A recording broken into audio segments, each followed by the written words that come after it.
This is the instructions for using these Mini Z retaining clips for Jomurema bodies, and the process is the same on any body that we have these clips for. First thing you're going to do is find the two clips that are the right and left clip. So these ones go together and these ones go together. It's easy just to put them together like that.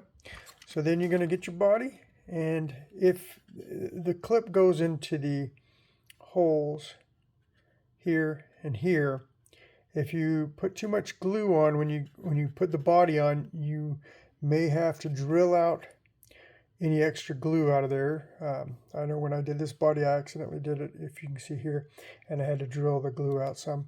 The clips only work on one side. You'll notice that this little thing sticking out here is going to go towards the back of the car.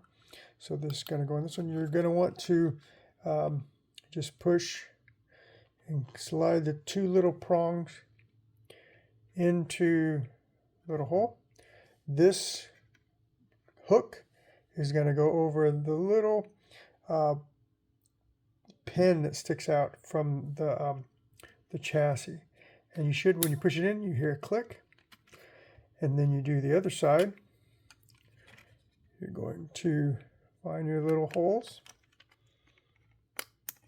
put them in, slide it down, hear a nice click. Once you hear the click, they're in. And now this body is not coming off. You can race, get hit like crazy, and this body will not come off. When you are ready to take the body off, you're just going to grab from behind, pull it up a little bit, pop it out, pull it up a little bit, pop it out, and then you can see